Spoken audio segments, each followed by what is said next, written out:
You're right on time for Hope TV Newswatch on this 15th day of 2024. A very good evening to you and welcome to the broadcast. My name is Kimani and my co-presenter on the sign language interpretation tonight is Monica Ashing. Now, Form 1 admission for the last cohort that sat for the Kenya Certificate of Primary Education KCPE has officially begun in various parts of the country. Despite some challenges encountered in the transition, schools are expecting an unprecedented number of students in efforts to ensure a 100% transition rate. Now, in the efforts to fulfill the 100% transition rate by expanding the number of classrooms available to accommodate the students joining Form 1, schools have called on the Teacher Service Commission to employ more teachers. Our very own Gloria Mosimbi did a spot check in schools in the capital city of Nairobi and compiled this report. The journey of secondary school for the last cohort that sat the Kenya Certificate of Primary Education has officially kicked off countrywide. In preparation for smooth Form 1 admission, State House Girls High School and Nairobi Milimani Boys Secondary School this morning began experiencing a beehive of activity as the students, accompanied by their parents and guardians, began arriving for admission. The process started as early as 5. The parents started streaming in, and by 6 there we had around 50 parents. The process is moving on very smoothly, apart from a few hitches here and there. We started our admission quite early. We have some parents who arrived here by 5:40. The first parent arrived at 5:40 a.m. and the turnout so far has been good. As compared to 2023, secondary schools have received a higher Form 1 turnout, with teachers expressing zeal and zest to usher in the last 844 cohort. This 844, we want to finish with a bang, produce very important people to the government and to the society. So this last cohort, we will take care of them very well. We're expecting 450 plus. But I can assure you it can reach. This year we have more students who have come in. Yeah, so far by now we have received around 250. We are expecting more. I want to believe that at the end of this week, most students will have reported. As teachers express their commitment in fulfilling the 100% transition rate by expanding the number of classrooms available to accommodate the students joining Form 1, they have appealed to TSC to employ more teachers. We know, we are aware that the candidates were quite many for last year compared to other years. So we have prepared our dormitory. Our dormitories are adequate. We have classrooms, so we can accommodate. But if the employer TSC could give us more teachers, then that could work well for us.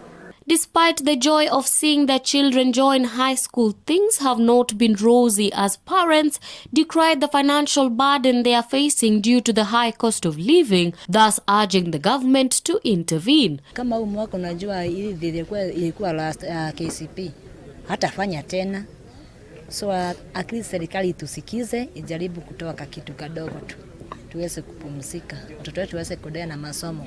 Najua sasa mtoto kama hajasoma siku hizi hakuna kazi nzuri, lazima mtoto wao amesoma apate kazi nzuri. Na ndio sasa watoto wetu waweze kusoma, hata serikali ingilie kidogo. Acha kuleta hawana pesa, ndio, lakini at least waongee kitu, watuongezee kitu kidogo. Okay, mimi sasa kama itawezekana kwenye tu mtoto ameitwa, kama uko na uwezo umpeleke huko.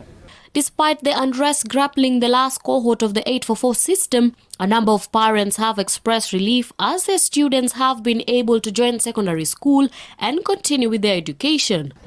In fact, there's some of the schools that students have been called to, they are not even on the list that parents had chosen. But we are glad, we are lucky. She performed well and we got a place. Yeah. They are the last bit of the 844 system, and they have already been prepared psychologically from the schools that they came from, and I guess also from the school that is admitting. And so as parents, we wish that they are going to perform.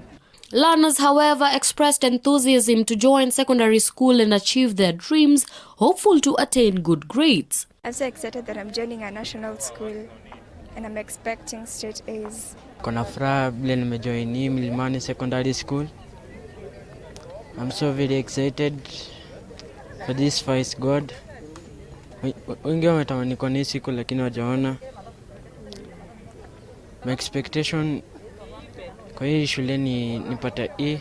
As Form 1 admission under the last cohort of the 844 era officially begins countrywide today, will the Ministry of Education ensure a smooth transition and placement of over 1.4 million students? Reporting for Hope TV Newswatch, I'm Gloria Musimbi.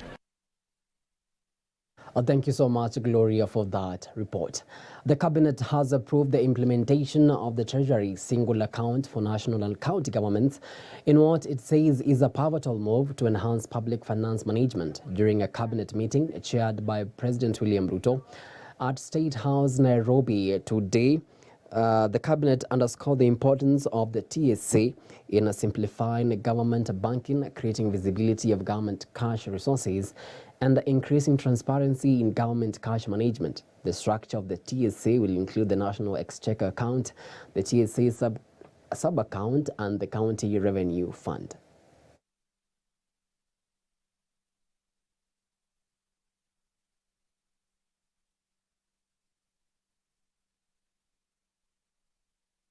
Cost of living and a serious economic downturn in the country can be significantly reduced if some of the corrupt practices experienced in the country are acted upon. This is according to the Ethics and Anti-Corruption Commission Chairman Dr. David Oginde. Speaking during the Leadership Forum program on Hope FM today, Oginde said if the country manages to save the money that goes into corruption, then it will not need to borrow money externally. And as Alice Diana now reports, the CITAM Bishop Emeritus also commented on the recent murder cases in the country, saying it is a sign that the society is going through stress and frustrations.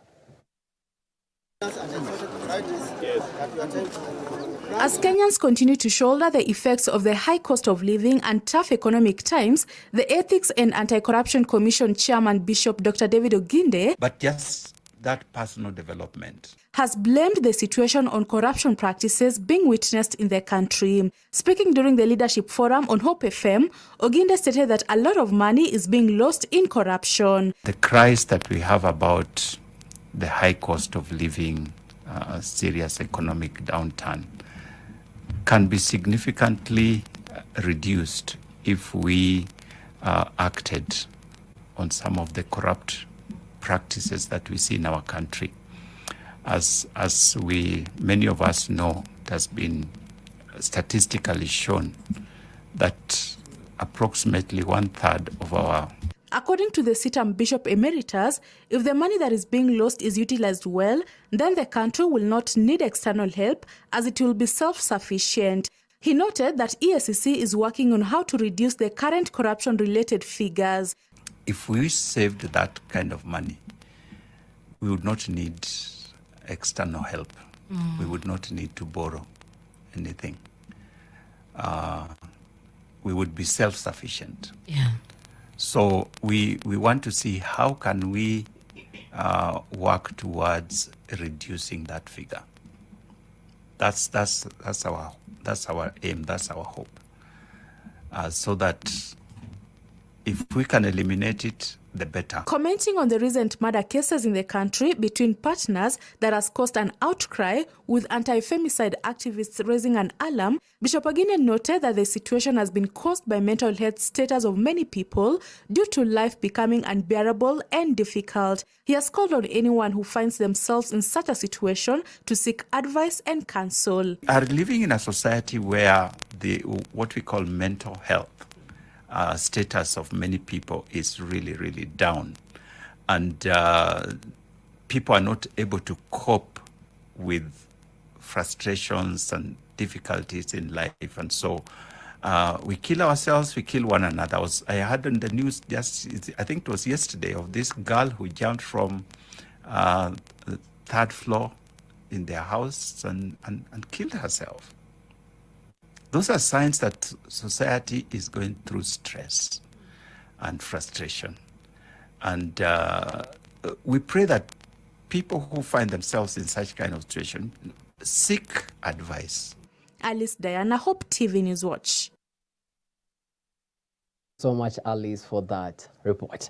Now, lawyer Evans Ondiki has criticized Deputy President Rigathi Gachagua in response to remarks the DP made about High Court Judge Esther Maina. According to the lawyer, Gachagua intends to petition a case related to an alleged economic crime where he has been implicated. The lawyer is calling for a more defined discourse, which he says will reflect a broader concern for the sanctity of legal proceedings and the public's perception of the judicial system. The criticism comes against a heightened tension between the judiciary and the executive over President William Ruto's allegations that some judicial officers are corruptly compromised. To condemn the primitive behavior by the Deputy President, Mr. Gachagua. Mr. Gachagua has no respect for the rule of law. He has no respect for the doctrine of separation of powers. He is abusing judicial officers, helter-skelter, particularly naming a person who has made a decision against him. It is not just defamatory, but it is also scandalous, because if he has any evidence, he should submit it to JSC, not to abuse a judicial officer. That is the most hard-working judicial officer that we know. Her integrity is beyond question. She's like Caesar's wife. She's the most hard-working, and she made that decision on the basis of facts and the law before her. But Mr. Gachagua knows that they manipulated the process after they acquired power in the Court of Appeal and swore in new affidavits. Gachagua should stop this nonsense. He's behaving like a village boy, and he must stop it. He has to respect the judiciary. And I'm saying this because the next time we are going to appeal, meaning to campaign until Gachagua is impeached, because he's too incompetent. He doesn't know how the arms of government operate. He has no protocol, he has no rules, he has no guidelines. He's just a rogue state officer. So we wish to defend the judicial officers, particularly the judicial officer Gachagua was named. I don't want to name her because that would be unfair. I know she's hardworking, her integrity is beyond question, and she has risen through ranks from an RM to Chief Magistrate and to the High Court. So she has risen on merit, and she has a family, she has children. So it is very unfair for a state officer to just shout names of people on TV, not knowing that these are people with families, these are people with responsibilities, these are people with careers. So I wish to appeal to the CJ to be very firm on these rogue state officers, and particularly to be very firm with Gachagua, because it is no place for Gachagua in Kenya. It was an accident. For him to become a deputy president, it was an accident. Let us deal with this terrible accident, but let him not measure other arms of government through this crude behavior. Yes, if you have. Away from the courts now, and Kakamega Senator Dr. Boni Khalwale has agreed to join hands with former County Governor Wycliffe Ombetsa Oparanya in a bid to unseat current Governor Ferdinand Baraza in the 2027 elections. Now, the two Western Kenya leaders who have been at loggerheads, exhibited a rare show of unity, signaling the beginning of a working relationship. Addressing the press after a meeting attended by local MCAs and other Western Kenya leaders, Senator Khalwale announced that he had sought the president's blessing to seek the Kakamega gubernatorial seat. Now, former Governor Oparanya emphasized the need to put political differences aside for the sake of forging ahead for the region's progress and development. The reason why we came here is because 2 months ago, I visited the President of Kenya and announced to him that in 2027, I'll be running for Governor of Kakamega. Today was the day to now inform the county government of Kakamega that I'll be running for governor in 2027. I deliberately chose Governor Wycliffe Ombetsa Oparanya for this very important communication to this county, because he was our first governor I have met the former governor of Kakamega without prejudice to anybody, be it one who is currently in office or one who hopes to also vie for position of governor in Kakamega 2027. He put me on toes, of course, to deliver. And because he put me on toes, I think I was able to deliver. And that is what a senator is supposed to do. When two senior brothers in our community can get together on a table and talk to each other, that is very important. Now, still matters politics, and residents in Kisii County have protested against South Mugirango Member of Parliament Silvanus Osoro for a series of disruption and attacks on Governor Simba Arati's meetings in the region. The residents who held a peaceful demonstration at Nyamache town want the government to take quick action against Osoro, saying he's enjoying state protection for his mischief behavior. Ni Mheshimiwa Jacob Barongo Bagaka, MCA wa Masike West na pia naibu spika wa Kisii. Siku ya leo tumekuja hapa kwa sababu ya kuandamana. Maandamano ya amani ambayo mimi kama mtu na wenzangu kutoka Bobasi tulitoa notisi wiki iliyopita, tukaelezea maaskari wa Nyamache ya kwamba tumekasirika sana na ile kitendo ilifanyika kule Bogrango. Mheshimiwa Simba Arati alienda kuachilia basari kwa watu ambao wanahitaji usaidizi ili waweze kupeleka watoto wao shuleni. Lakini Mheshimiwa Osoro Silvanus ambaye ni MP for South Mugirango alikuja pale na watu ambao walikuwa na mabunduki wakarusha marisasi. Badala ya askari kutuacha tuandamane kwa amani, because we had peaceful demonstrations. Tumetoka Itumbe tukakuja Nyamaje, hakuna kitu yote ambayo imefanyika. Tukifika hapa Rio Nyego, maaskari wamekuja wakaanza kurusha live bullets vile mnaona hapa marisasi. Na vile wanataka kuua Simba Arati, sasa wanataka kuua MCA wote hapa Bobasi. Watu wetu hawajakuwa na fujo hata kidogo. Tumekuwa kwa barabara tukiandamana, hatujaharibu mali ya umma. Hatuchafanya makosa yoyote. Na demonstration iko katika katiba ya Kenya. Tunataka kuuliza wale askari ambao wameturusha hii marisasi wakome kabisa, na saa hii tunaingia kwa barabara. Tunaingia tupambane na wao. We are asking His Excellency the President William Ruto, we are asking all security agencies to expeditiously investigate what happened in Kembene, in South Mugirango, where Nyakembene, right, where we saw Silvanus Osoro trying to throw or shoot in the air and dispersing the peaceful gathering that was there to receive bursaries from the county government.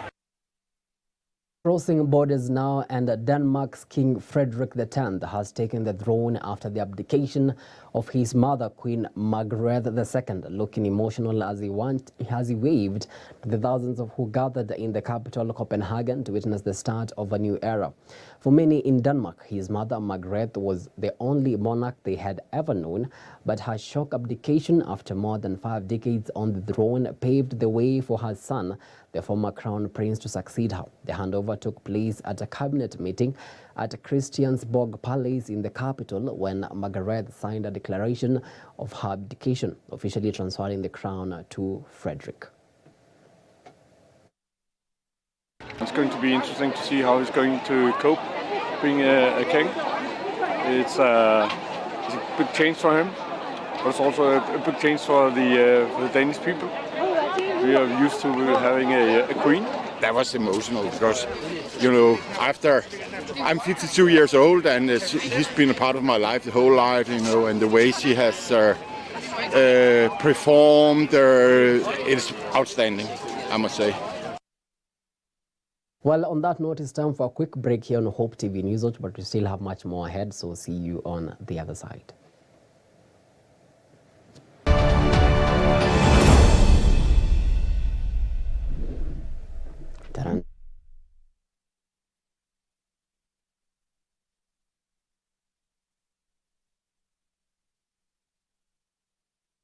Hope TV is where you look and live, with an excellent selection of the best Christian programming consisting of local and international content of inspirational stories, talk shows, Bible commentary, youth, health shows, children entertainment, contemporary gospel music, extended times of worship, live broadcast, news, movies, drama, Christian ministry programs, and so much more. Hope TV is another quality service from Christ is the Answer Ministries with over 45% of authentic and credible local content every week. Hope TV is a sister station to Hope FM, Kenya's leading Christian radio station with footprints across the country. Tune in to Hope TV, where you look and live.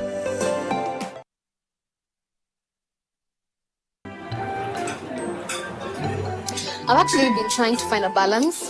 It's been really tough and hectic, but everyone says once you get a hang of it, it becomes better, and I don't know, but I'm hoping to find a balance soon because it's really been hectic. But you've been in the job industry for a long time, so I think you would know better. Sindio? Huh? What time is it? I need to catch up on Leadership Forum. Do they have a radio here? Never mind. I brought my own. No way. You can't be serious. Wait, why do you have a radio and you can just catch up with the shows on Hope FM podcasts? Really? Even Meet of the Word? Yeah.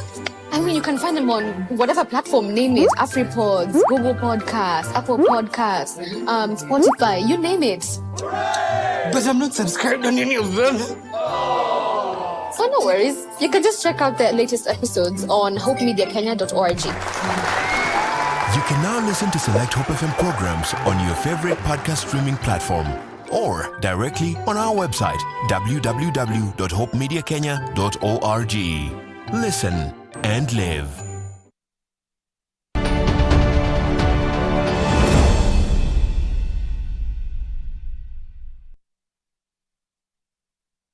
You're watching Hope TV Newswatch. Now, farmers in the country will be receiving 80 shillings for each kilogram of their harvest. This is according to the Secretary of the Cooperatives in the country, Patrick Kilemi, speaking during the mobilization event for coffee farmers in Kabuchai constituency. Bungoma County leaders, led by Governor Kenneth Lusaka, have called on cooperative societies to stop paying farmers in cash in order to face the theft of money that has been witnessed from time to time. Brokerage company na zingine ziko zinashughulikiwa. Tulipokuwa tena na naibu wa rais, nilisema kwamba tutoke mlima tuteremuke Bungoma, watu wa Siaya, watu wa Kakamega, watu wa Vihiga, watu wa Busia, wakutane tuongee mambo ya kahawa. Mimi mambo yangu ni turudi mashamba. Kahawa imekuwa nini? Kahawa imekuwa pesa, sio kahawa tena. Kahawa imekuwa nini? Dola. And people are asking, tuna kitu tunaita direct payment system. Direct payment system provide for payment to your accounts. Kama mimi ni kiongozi wa cooperative, ni nini mimi nimechangia ili mtu wa Bungoma, mkulima wa Bungoma asipate sehemu yake ambaye anastahili. Na ikiwa kuna mahali sisi pia tumekosea, tunarekebisha tukiongea na serikali ya juu. In the first supplementary of the budget of this public for this year, all our members want to thank you. The President ametupatia an extra 4 billion shillings. Ndio tupatia wakulima wa kahawa. Kwa hiyo tuko na pesa ngapi? 6.7 billion as cooperative funds. Wakulima wa Bungoma wanajua kahawa ile ambayo inapandwa Kiambu, kahawa ile ambayo inapandwa Meru na sehemu yote ya Kenya, ndio ile kahawa wakulima hawa wa Bungoma pia wanapanda hapa Bungoma. Lakini ukiangalia kwa utajiri, mkulima ya kahawa ya Kiambu, ya Meru ni tajiri kuliko mkulima ya kahawa ya Bungoma. Wewe wajua kama PS ilikuja hapa utatuelezea ni kwa nini. Hii imekuwa wakulima wa kahawa. Mmoja ni mliabena kali zamani hata transport sheheni moja ilikuwa illegal. Iko kwa sheria. Kwa hivyo hawa watu wanaiba kahawa na kutembea nayo wanakuwa. Kwa nini hawashiki? Enforcement lazima tuweke ya kutosha.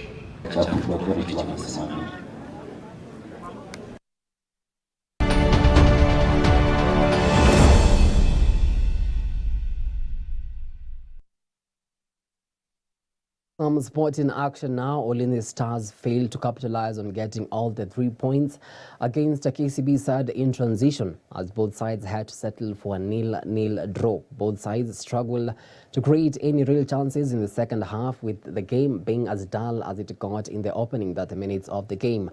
The draw means that KCB remains 7th in the league, while Ulinzi Stars are 15th.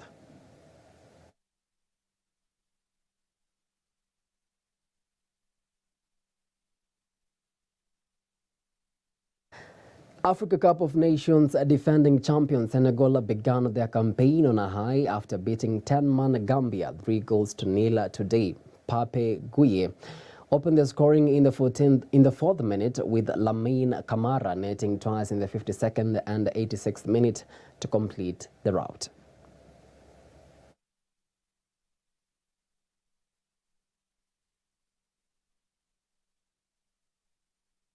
Currently, Cameroon are playing Guinea in the Africa Cup of Nations fixture. The goals, as you speak, is 1-1. Guinea, however, have a red card given to Kamano at the 45th minute. Now moving on, and Tottenham Hotspur came twice from behind to earn a 2-2 draw against Manchester United at Old Trafford. Scott McTominay wasted a big chance in injury time to win it for United, while Spurs missed the chance to climb into the fourth position in the Premier League, although the draw still sees them move level on points with North London rivals Arsenal in 4th and 5 points off pacesetters Liverpool.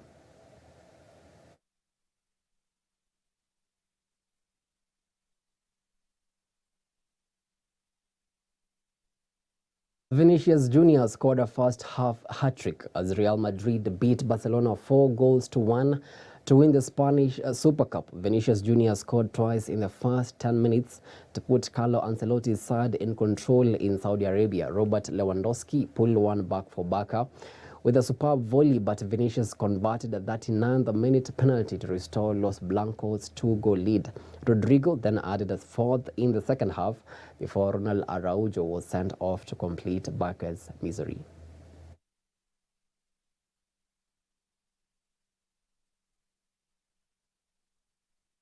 Well, with that, we come to the end of our news tonight. Many thanks to you for watching Hope TV Newswatch. On behalf of the whole team that made this bulletin a success, have yourselves a blessed night. My name is Kimani, and my co-presenter on the sign language interpretation tonight has been Monica Acheng.